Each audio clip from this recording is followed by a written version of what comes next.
Hey guys, what is up, and I welcome you to a new episode of the Did You Know series. This episode is featuring Xerath. If you do end up enjoying this episode, please don't forget to throw in a like down below. But without much further ado, let us go straight into his abilities. Xerath's passive will not activate if the mana recovered would exceed your max mana. And the number from the passive that is taken into account whether or not it would exceed your max mana pool is the amount of mana restored whenever you would attack a minion, not a champion. Attacking a clone, for example LeBlanc's passive, will not trigger the triple mana restoration that works on champions with Xerath's passive, and instead it will treat it as a minion. Charging the Q is considered to be channeling, meaning it can be interrupted by hard CC like a stun, and it will put the skill on cooldown without casting it. On the other hand, just as Xerath is actually casting the ability just after finishing the channeling part, he cannot be stopped by CC and the ability will go off. If Xerath is channeling his Q and he ends up dying as he's channeling, the ability will not go off and it will go on cooldown. However, if he begins casting it and dies just as he's still mid-cast after the channeling part, it will still go off. If he is pulled as he's casting his Q, it will fire from the original location. On top of this, Xerath can no longer use flash in order to change the direction that the Q will fire, just like the old Xerath was able to. His W will grant vision of an area in which it is used, which can also be very useful to check brushes to see if anyone is within.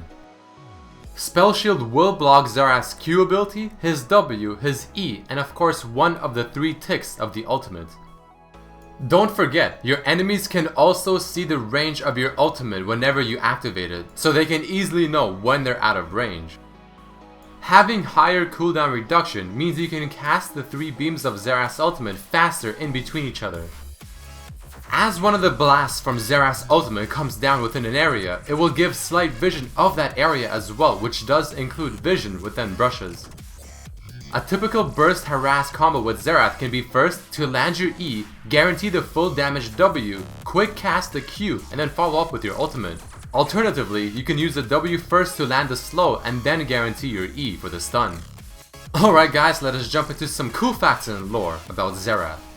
Xerath was designed by someone named Volty, who also made Diana, Draven, Kha'Zix, Vayne, and many more champions.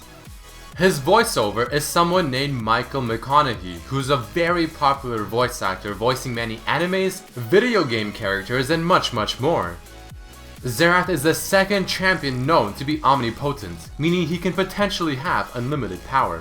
The other champion known to be omnipotent is Syndra, and both champions in their current state are known to be limited in their power in some way.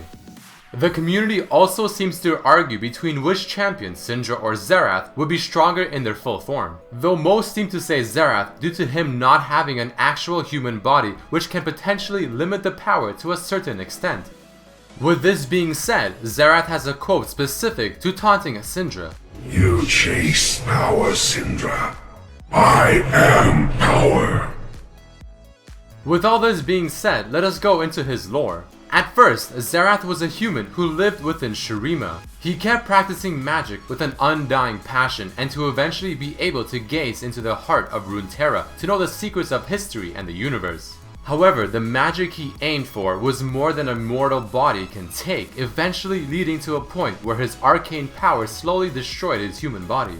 Due to this, he went through a ritual that would either A, destroy him, or B, give him immortality, and as it ended, he emerged as what he is now, an ascended being with infinite power. The mages in Shurima feared his power, and after much struggle, sealed him within a sarcophagus that slowly tore away at Xerath's power. Many centuries have passed, and eventually Xerath ended up breaking free from his prison. However, the core of the sarcophagus remained, limiting his power still. He joined the League to befriend the Summoners in order to get closer to the Nexus, where he can absorb the power and return to his former self.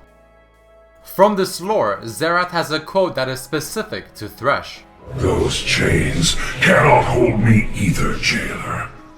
His death animation seems similar to a nuclear-powered machine as it seemingly becomes unstable and explodes. His dance is apparently known as industrial dancing, which is seen in a song that is called Pong by Eisenfunk.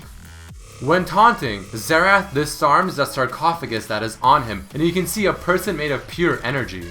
And as he dies, all that is left on the ground are the parts of his sarcophagus. Most champions in League of Legends use their right arm or one arm to use abilities and or attack, though Xerath, being cocky due to his ascended being, uses both hands to attack and use his abilities, making him ambidextrous. Xerath is one of the few champions in the game that can CC himself, of course with his ultimate. His design might have been inspired based off of Archons from the StarCraft series. His joke is a reference to the LARPing Lightning Bolt video. Lightning bolt! Lightning bolt! And this is his joke. Lightning bolt! Lightning bolt! Lightning bolt! Lightning bolt! Lightning bolt! Lightning bolt!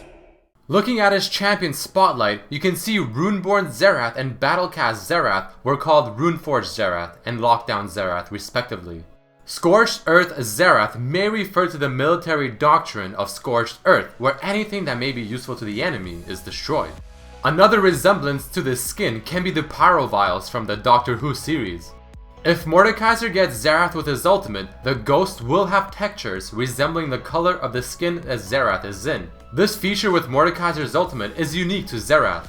Xerath is friends with Cassiopeia and Renekton, however, he is also a rival with Nasus. According to Rise, Xerath is an, in quotes, abomination of a mage. Alright guys, that unfortunately does mark the end of this episode of Did You Know featuring Xerath. If you did enjoy this episode, please don't forget to throw in a like down below and also share it with your friends. You can also write down below what you would like to see for the next episode, whether it be a champion or some form of theory. I'd also really much appreciate it if you guys can follow me on my Facebook and Twitter fan pages, and also check out my sponsor Skins for LOL. But as always, I hope you guys enjoyed this episode, and I hope to see you next time. Peace.